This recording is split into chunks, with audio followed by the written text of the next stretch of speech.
Have you ever seen a show that made you extremely depressed, but also inspired you to go live your life to the fullest? I once described Girls' Last Tour to someone by saying, it'll make you depressed, but in a good way. Girls' Last Tour tells the story of two potatoes traveling around and exploring a post-apocalyptic world. There isn't much to spoil about the plot, because there isn't much of a plot to begin with. The show is more about the ambience, the vibes, the amazing soundtrack, and the philosophical conversations, like why did people fight wars? What is music? What does it mean to be alive? And most importantly, what is cheese? Girls' Last Tour is an absurdist story, and I think it's one of the greatest pieces of absurdist fiction ever made. It explores the feeling of hopelessness in a meaningless world and shows us how to enjoy life without meaning. This video is an analysis of Girls' Last Tour through the lens of absurdist philosophy. Whether or not you've seen the show, this video is for you. Part 1. The World. First, we need to talk about just how screwed the world is in this story. Post-apocalyptic would be an understatement.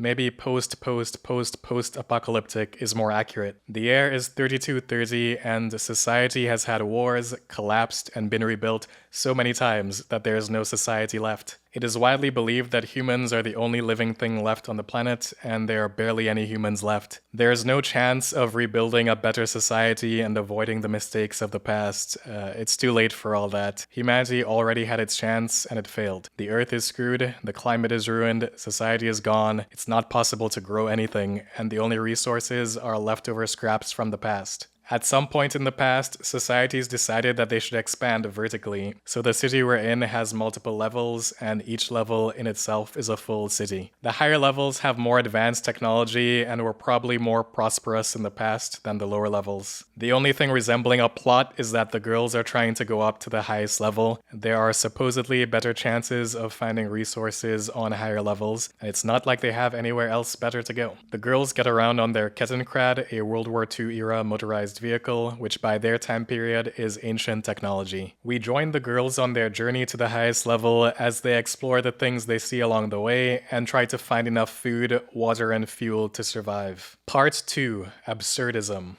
This world is the perfect setting for exploring absurdist philosophy. Absurdism was invented by French philosopher Albert Camus in the 1940s and explores how to deal with the meaninglessness of life. Humans have an inherent desire for meaning, but the universe has nothing to offer us. The tension between our desire for meaning and the universe's lack of meaning is what Camus calls the absurd. Camus wants to figure out the correct response to the absurd. Is it possible to live with that feeling, or do we need to find a way to ignore it? We're all going to die in the end, and everything we've done will amount to nothing. It's all a meaningless waste of time. It's all hopeless. Camus wants to know how we should live in a hopeless world. The world of Girls' Last Tour is absurdism and hopelessness dialed up to the max. There's no hope for humanity, and there's no hope of finding any meaning. If someone can find the value of life in such a hopeless world, then they've solved the problem of the absurd. Part 3. The Characters. Our two main characters are Chito and Yuri, usually shortened to Chi and Yu, two girls who are polar opposites. Chi is the brains of the duo, the driver of the Kettenkrad, and the one who manages their overall logistics like fuel usage and how much food they eat. She's the only one of them who can read and write. She enjoys reading books and writing in her journal. She keeps everything on track and is mainly focused on survival and getting to the highest level. Yu, on the other hand, is the spontaneous one. She's focused on having fun, exploring her curiosities,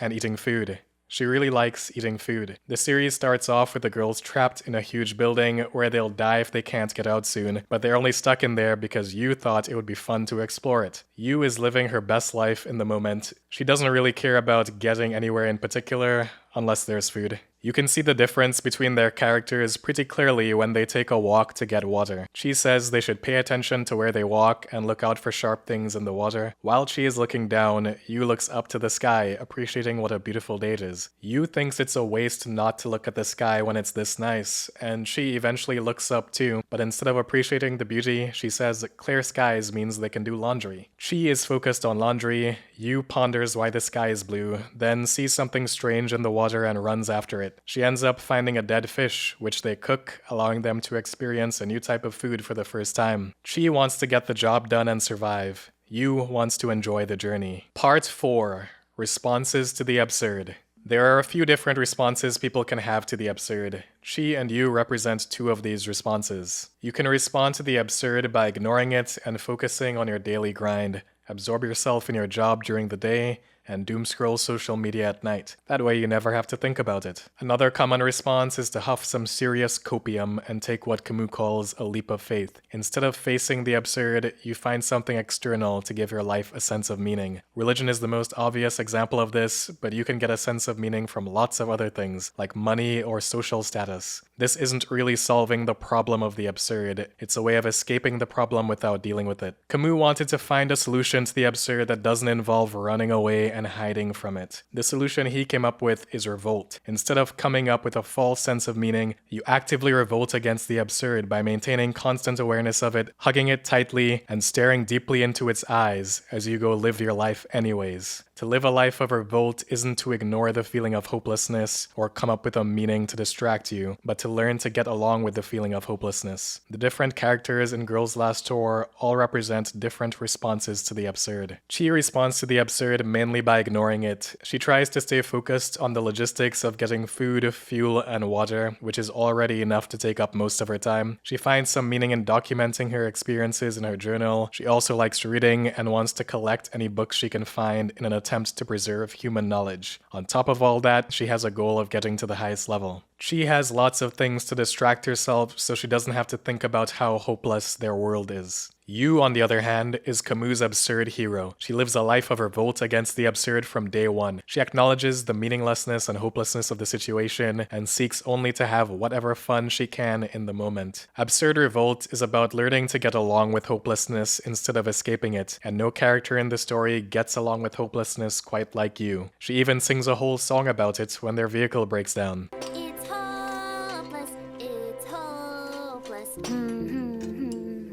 It's hopeless. To an absurdist, the most valuable thing in this world is the quantity of life that you have. But quantity isn't just about the amount of years you live, it's about the intensity of that life, the variety of experiences you have, and how present you are during those experiences. If it was all up to Chi, they would just collect food, water, and fuel and keep steadily making their way to the top in hope of some kind of salvation. But what kind of life would that be? Could a life where all you do is collect resources to survive till the next day really be considered living? Thanks to you, they have a much more interesting journey where they explore random places, discover cool new things, and have fun along the way. You knows that living on autopilot hardly counts as living. You have to go collect as many fun new experiences as you can for it to really be living. Part 5. Kanazawa and Absurd Creation. The girls are some of the last humans left on Earth, but they aren't the only ones, at least not yet. The first person they stumble upon is Kanazawa, who hasn't seen another human in a while and needs a minute to get his vocal cords working again. Kanazawa introduces himself as a traveling map maker. He helps them get across an impassable gap by blowing up a building for them to use as a bridge. Then he asks them for a ride to the next level. They set off together and Kanazawa talks about how much his maps mean to him. He has mapped out most of the current level and is looking forward to mapping the next level too. He lives for making maps and says if he lost them, he would certainly die. To which Yu responds that she wants to destroy the maps out of curiosity to see if he actually dies. If I accidentally lost my work, I'd probably die or something. All right, let's burn it. Don't do that! Why would you even say something so horrible? I was just curious to see if you would really die if you lost it. What are you, the devil? She's a good person, I swear. Is there a point of making maps in this world? Kind of, but not really. The maps do have practical utility because they help the girls find a fuel station and get to the elevator to the next level, but there's no way Kanazawa actually expected to find someone with a vehicle and make it to any of these places. He's found a sense of meaning and purpose in making maps, so he's doing it even though it's pointless. You have to do something in this world. Later we learn that he used to have a female companion and that the maps were probably her hobby, so maybe he's trying to keep her legacy alive or doing it for some kind of sentimental reason as well. They start going up the elevator to the next level and she realizes that they would be in trouble if the elevator tilted since there aren't much guardrails. Yu reassures her that it probably won't tilt. Then it starts tilting and Kanazawa's map bag slides off into the abyss, his maps all scattered in the wind. Even if he went back down, there's no way he's getting those maps back. He is immediately depressed out of his mind once he loses the maps. The thing that gave him all his motivation is now gone, and he has no will to live. He tells them to just let him fall as well. And This is one of the problems with taking a leap of faith and trying to give your life external meaning. You're now dependent on something outside of yourself for motivation. If you lose that thing, you lose your entire will to live. If you were living as an absurdist, fully accepting that nothing matters and choosing to enjoy things anyway, then losing something you've been working on wouldn't be the literal end of the world to you. Once they get to the next level, Kanazawa is still depressed. Yu, our resident absurdist philosopher, tries to cheer him up by giving him her rations. A very compassionate thing for such a food lover to do, considering that she did this a few episodes earlier. There's one more left. It was a pack of 5. That's an odd number. I guess we'll split it in half. Hold on!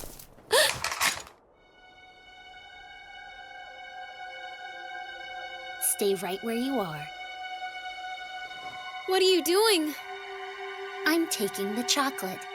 She's a good person, I swear. As the streetlights turn on, revealing a beautiful nighttime city view, Yu tells Kanazawa that life is worth living because beautiful things like this happen sometimes. You don't need some grand meaning or purpose to keep living. You can just enjoy nice moments as they come, and that's why life is worth living. Kanazawa gets up, gives them his camera as a gift in exchange for the food, which is a pretty questionable trade deal, but he just discovered absurdist philosophy, so he was probably feeling too euphoric to think clearly. Surprisingly, Kanazawa says he's going to head north and make more maps. What just happened? Did we throw away all of his character development? He's back to the goddamn maps already? Didn't you learn your lesson about enjoying the moment? Kanazawa is going to do the same hobby, but his perspective is completely different from before. Kanazawa has gone from clinging to meaning to being an absurd creator. Camus says that creation is the ultimate act of revolt against the absurd. What better way to stick it to the absurd than to work really hard to create something that you know has no value? It's not about the maps. It's about sending a message. Of all the schools of patience and lucidity, creation is the most effective. It is also the staggering evidence of man's soul dignity, the dogged revolt against his condition, perseverance and an effort considered sterile. It calls for a daily effort, self-mastery, a precise estimate of the limits of truth, measure, and strength. It constitutes an ascesis. All that for nothing, in order to repeat and mark time. But perhaps the great work of art has less importance in itself than in the ordeal it demands of a man, and the opportunity it provides him of overcoming his phantoms and approaching a little closer to his naked reality. The old Kanazawa was so attached to his creation that he was ready to die the second he lost it. The new Kanazawa has adopted Yu's absurdist philosophy and is going to appreciate the moment more. He's going to keep making maps because it's fun and it's something to do, but he's not going to wrap his entire life's meaning in making maps anymore. Whenever his paper runs out, he'll keep living and find other fun things to do. To work and create for nothing, to sculpture in clay, to know that one's creation has no future, to see one's work destroyed in a day while being aware that fundamentally this has no more importance than building for centuries. This is the difficult wisdom that absurd thought sanctions. Performing these two tasks simultaneously, negating on the one hand and magnifying on the other, is the way open to the absurd creator. He must give the void its colors. Part 6. Ishii and Absurd Freedom.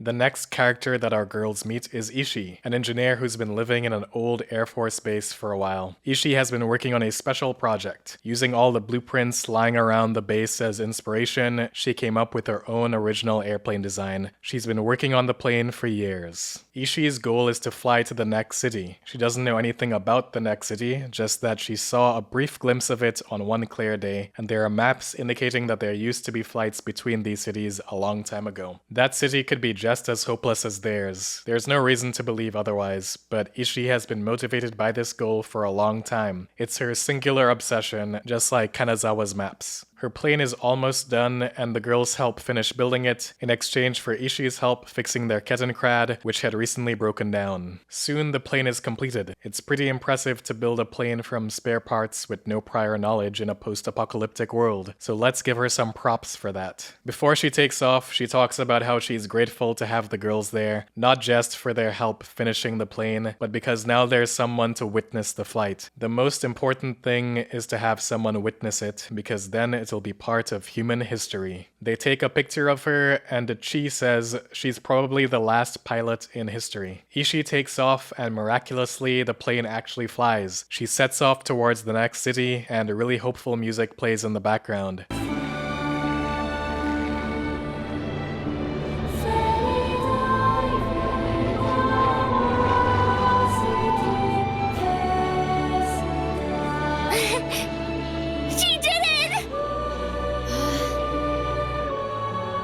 then her plane completely falls apart and she falls from the sky. Don't worry, she has a parachute. Here's another character who found their meaning and motivation in something external. Ishii worked for years on this plane based on a vague hope that maybe she could build a plane, and maybe she'd make it to the next city, and maybe there'd be something worthwhile in that city. All that work, only to have her hopes and dreams crushed. As she falls from the sky, she talks about all the time she spent on this, all for it to be pointless in the end. But then she says, once you fail, you feel so carefree, and she starts smiling. When she asks why Ishii is smiling, Yu says she probably learned to get along with hopelessness. Humans have the freedom to do anything, but when we try to escape the absurd through meaning and purpose, we end up restricting that freedom. Meaning is a constraint that you create for yourself. It's like locking yourself in a prison. Ishii has been trapped by the purpose of making a plane. She made it her sole reason for existence. Whatever other opportunities to explore the city that she might have had, she gave it all up and spent years living in the same place, not seeing anything of the world around her, literally trapped underground as she worked on this grand purpose. In Ishii's case, at least she made that choice for herself, but in our case, we let the people around us tell us our meaning and purpose, and then we're trapped in some career path we don't really care about. We should always be careful to avoid being trapped by purpose. But here's the real problem with Ishii. Was she even happy building that plane? She tells the girls that the most important thing, more important than anything, is having someone to witness the flight so it can be part of human history. By her own admission, she is primarily motivated by leaving a legacy. But for what? For what, Ishii? What history? There's nobody left. You want the 10 humans left on Earth to appreciate your story? How are they even going to hear about it? It's random chance that the girls ran into her. If she didn't meet anyone, would she have even bothered to launch the plane? There's a difference between someone who appreciates the hopelessness of their situation and is building a plane because it's a fun hobby, and someone who is motivated by leaving their legacy in history in a world where there's hardly anyone to care about history. The first one is an absurdist. They're building the plane like Sisyphus pushing his boulder up a hill. They're enjoying the process. The second one is someone trapped by a false sense of meaning. I think Ishii stumbled onto the base, saw all the blueprints and parts, and thought she had some obligation to humanity to try to make a plane and leave her mark on aviation history or something. It wasn't some authentic motivation of doing something she enjoyed. It's similar to being nudged into a career path you don't like because of people's expectations. As an absurdist, by not having any meaning or purpose, you gain true freedom. You can start over and redefine your own life. You never have to live in any pre-prescribed, society-approved way. There is no hope,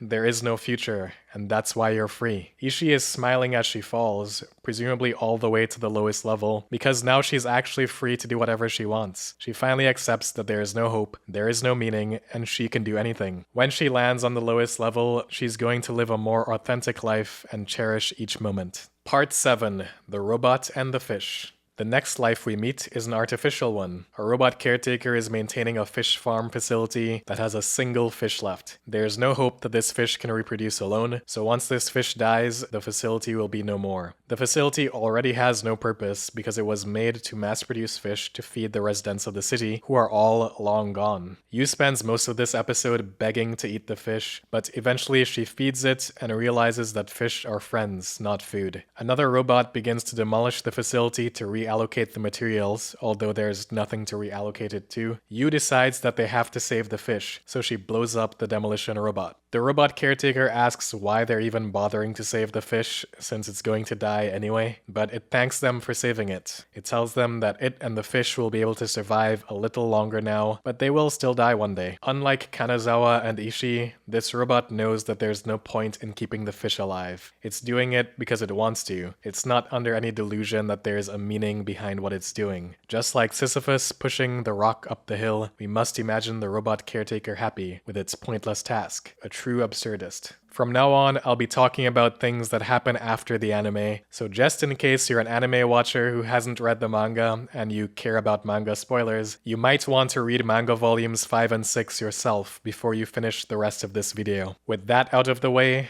let's proceed to the higher levels. Part 8. Artificial Intelligence and the Burden of Freedom. The girls eventually make it to an elevator that will take them to the second highest level, and this elevator is controlled by a very special kind of machine. The last time we met a living machine, it was the fish caretaker robot, something designed for a specific purpose, with a body built for that purpose, and presumably with a lot of restraints on its programming. This time we meet a full-on artificial general intelligence with no physical body. It manifests itself through a hologram. Unlike the fish caretaker robot, this AI seems to have complete freedom, except that it can't leave the tower since it's in the tower's computer. Its job was to communicate between the machines and the humans as some kind of ambassador, but that was a long time ago. Now it has nothing to do since all the people are gone. The AI tells the girls that it can run the elevator to take them to the next level and even give them a map of how to get to the highest level. The AI is very happy to see humans because there's a favor it needs that only a human can do. The AI asks them to please input a specific number into the machine, then scan their face. Just one little favor. Yu does it, while Chi asks what this is all for. As soon as the face scan is complete, the AI says that they just authorized it to uninstall itself, and it's really happy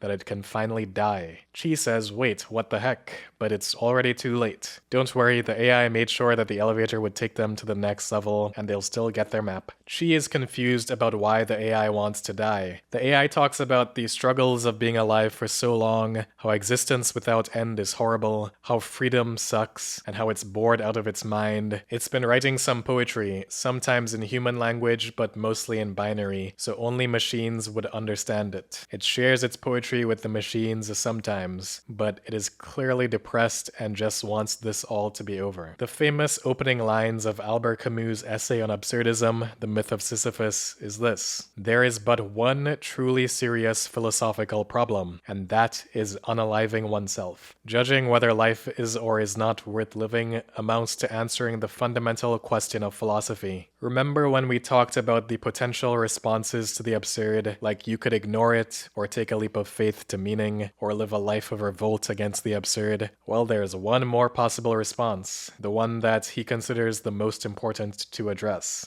When you come face to face with the meaningless, absurd reality of your existence, you could just decide that it isn't worth it anymore. You can throw your controller at the TV and stop playing the game. Camus concludes that giving up like this is not a legitimate response to the absurd. You are essentially letting the absurd win without a fight. You have the ability to be present, live a life of revolt, and stick it to the absurd, and we should always exercise that opportunity. You have the freedom to participate in a wide range of experiences and live a hell of a life. Giving up is not the right thing to do with the opportunity we have. The AI's first instinct upon seeing the girls is to immediately get them to authorize the self-deletion program, but it has so many other options available. It could have spoken with them, spent time with them, and even tried to take care of them for a while and form a little community. It could have shared some poetry with them. The newer poems are in binary, but the older ones were in human language. It could have shared those, but it chose not to. It lets the machines read the poems sometimes, but why only sometimes? It seems like the AI has already given up on any potential experiences it could have. It has the ability and opportunity to live a life of revolt, writing poems for its machine friends, exploring other arts besides poetry, maybe even creating a community of robots or something. There's so much it can do until the backup power keeping it alive finally runs out. I was a failed god, it says, and those words hit hard. What kind of power did this AI have? It could write poems, control things in the tower, talk to other machines. Maybe it did have godlike powers, but had no clue what to do with them once all the humans died. Existentialist philosopher Jean-Paul Sartre says that humans are condemned to be free. We didn't choose to be here, so we are condemned in that sense. But we are free to do anything now that we're here. This applies to the AI just as well. It was abandoned by the humans of the city. It didn't choose to be there, and even worse, it literally cannot die without human assistance, so it really is condemned to be free. You can see that freedom as a positive thing and find joy in being able to do whatever you want, but the AI can't handle the burden of freedom. As it says, freedom is hardly so great a thing. When you know you have the freedom to go anywhere, you realize that there is no place you truly wish to go.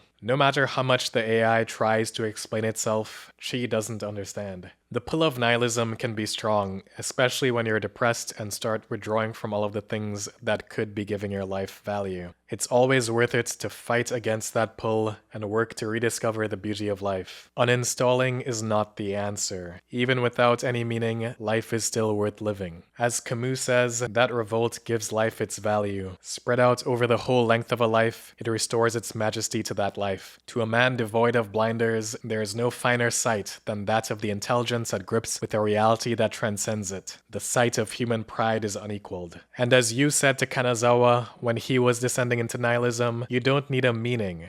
There are nice things sometimes. I've avoided going over random episodes and plot points, focusing only on specific characters that represent some aspect of absurdist philosophy. But now I want to talk about the legendary final chapters of the story, which solidifies the absurd themes and secures this story's place as one of the greatest pieces of absurdist fiction. If you like everything you've heard so far and want to experience some peak fiction yourself, then go read the final volume of the manga, which is volume 6, before you continue on. With that said, please buckle your seatbelts because there's going to be some turbulence. Part 9. The Final Chapters. The girls make it up the elevator to the second highest level. They have the map from the AI that will lead them to the highest level. They just need to head to a certain staircase and they can make it. As usual, they do a bit of exploring along the way instead of heading straight for their final destination. Soon they stumble upon a giant library. This is Chi's dream come true. Since the beginning of the journey, she's been reading the 4 books that she took from home. Well, she actually has 3 since you burned one of them. I wonder how many there are.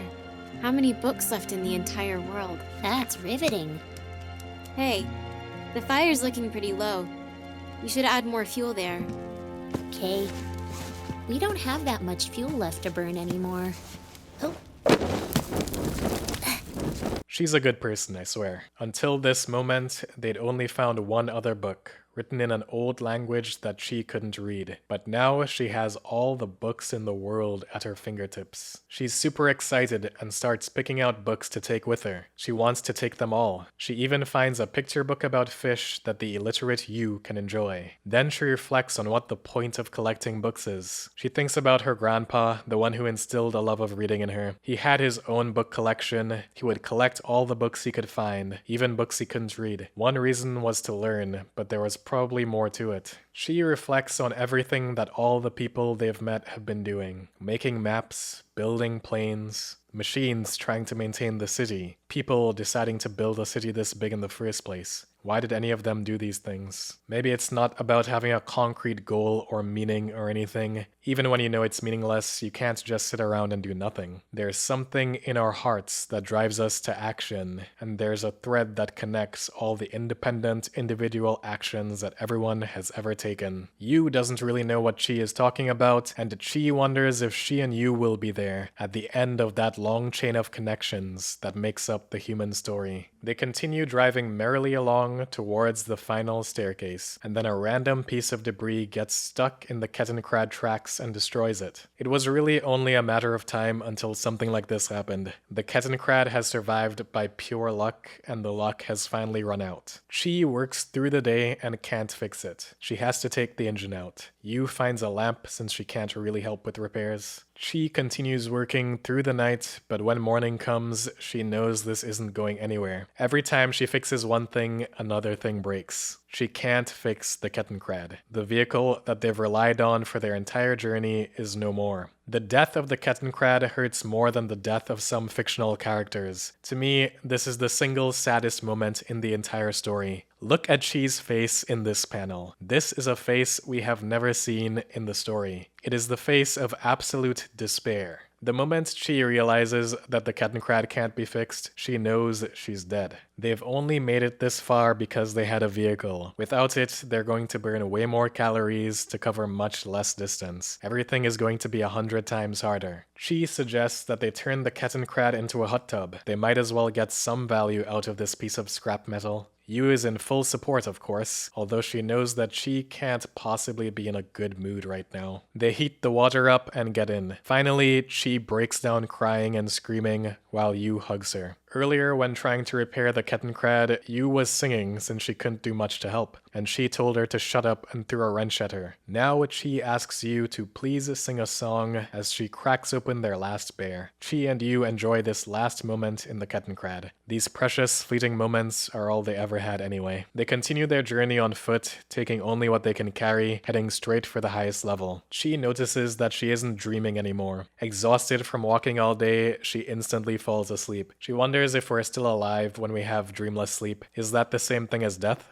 The line between life and death is getting hazy. As they struggle to hike up, Yu throws her gun away to lighten the load. She doesn't even think twice or shed a tear about the most valuable possession she's had since the beginning. All she says is bye, then moves on. Yu has had the absurdist mindset from the beginning. While she had the gun, she enjoyed it. Now that she has to throw it away, she accepts it and moves on. She isn't as physically strong as Yu, so she's struggling more. Yu points out that she is also struggling because she has so many books in her backpack. She accepts the reality that she can't walk with all these books. She says that they should conserve their fuel by burning the books first. Much earlier in the story, Yu had accidentally thrown one of Chi's books into a fire, and Chi was really mad at her. Books were too valuable to be used as fuel. Chi really loves books, and preserving knowledge has been one of her main motivations from the beginning. Now she's forced to see these books as a fuel source for survival. All the knowledge she was intent on saving goes up in flames. Soon, all of the books run out except Chi's journal. This journal has all of Chi's precious memories of their entire journey. All the things she doesn't want to forget. It's their whole life story, their personal history. Chi reveals that she's been afraid of forgetting all along. If she forgets everything, then isn't that the same as dying? That's one reason she kept the journal, so that she would always remember their lives. On the contrary, Yu has always said that memories just get in the way of living. She's content with living purely in the moment. They begin to burn Chi's journal one page at a time. It's brutal to watch this happen, knowing just how much that journal meant to her. All of these sources of meaning and purpose that Chi came up with are falling apart. They have no vehicle,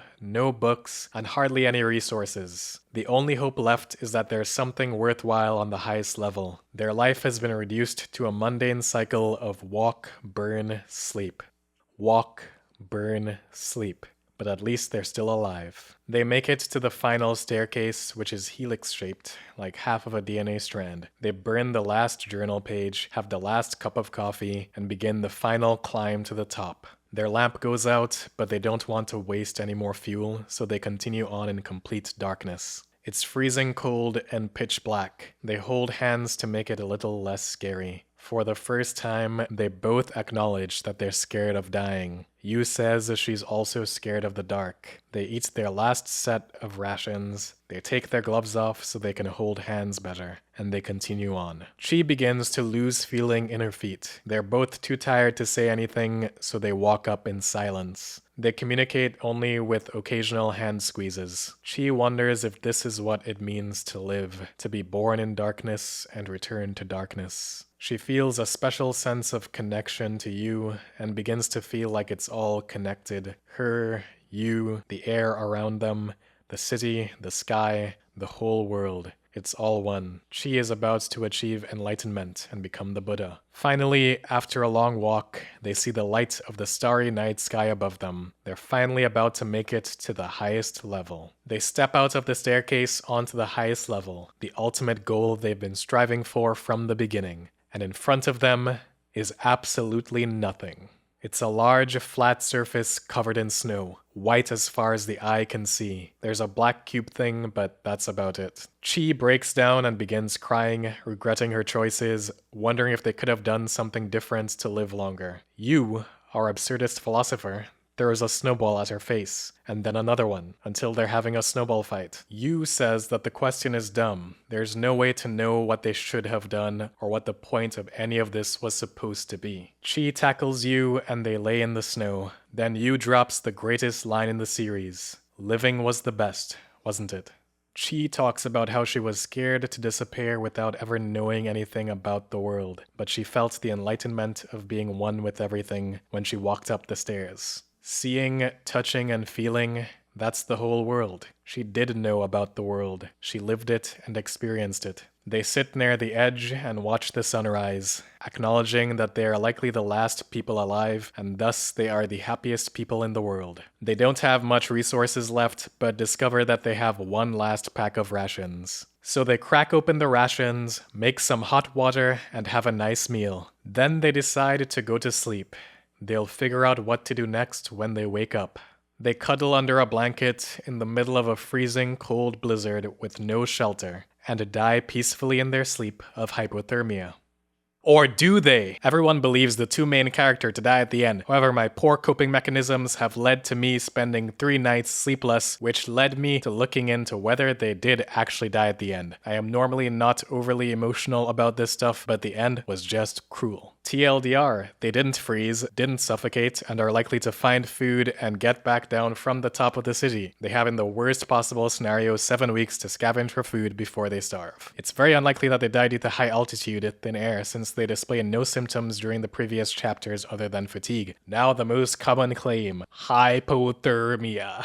Many have falsely interpreted their need for sleep and the try to go under a blanket for a phenomenon associated with moderate to severe hypothermia known as terminal borrowing, which doesn't make sense since they don't attempt to seek the staircase and enclosed space, but rather a wall on the vast open field. Now they will probably starve, right? No, not really, since they are both teen or young women, which gives them an advantage at surviving without food. Both are likely to live at least 8 weeks without food, provided they can drink. With all the snow around and their means to make a fire, this shouldn't be too bad. Anyway, they have 20 to 40 days before dangerous symptoms could even arise. Thank you so much. Days ago I would have done anything to know if they were alright, to know if they were happy. I finally have an answer to that question that has been lingering in the back of my mind for months. Just thank you so much. Because of this post, I finally know that it is very likely that they are okay. I know this sounds stupid, but I really do mean it. Seeing them go about their journey gave me a sense of purpose. It got me through a lot of stuff, but now I know that they just might be alive. For my part, I imagine that the girls woke up a few hours later, around noon, then they tried to see what was under the plates covering the cube, discovered a diagram, and that Yuri, who always touches everything, put into action a function of the cube which suddenly threw them to another place. It seems more plausible to me than imagining them dead from hypothermia in the middle of a sunny day. There were some people saying that there will be more info given regarding the fate of the girls, but I can't find any sauce. Please tell me they are alive. They're dead.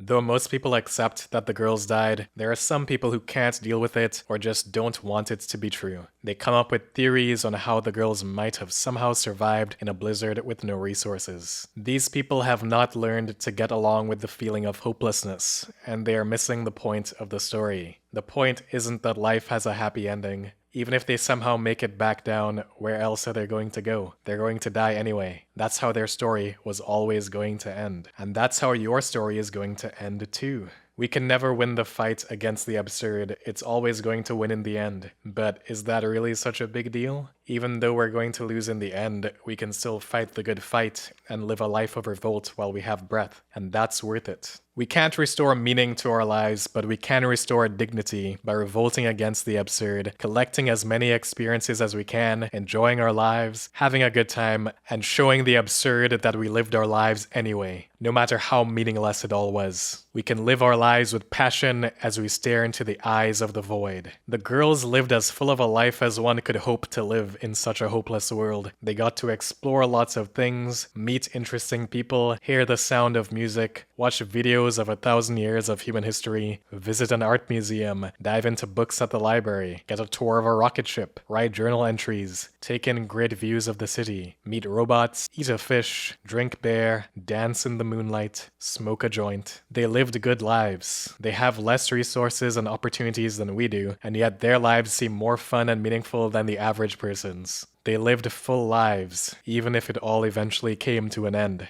And that's what we should do too. Our situation isn't any less hopeless than theirs. It's just easier to ignore because it isn't right in front of our face all the time. We're going to die in the end, and there's no grand meaning that will make any of this make sense. But it means something in the moment, and that's all that really matters. You don't need a meaning. Beautiful things happen sometimes. We should all strive to live our lives so that at the very end, we can confidently say, living was the best, wasn't it? If you enjoyed this video and want to learn more about absurdist philosophy, I have a whole video about that, which you can see right here. Click on that. Give me more views, please.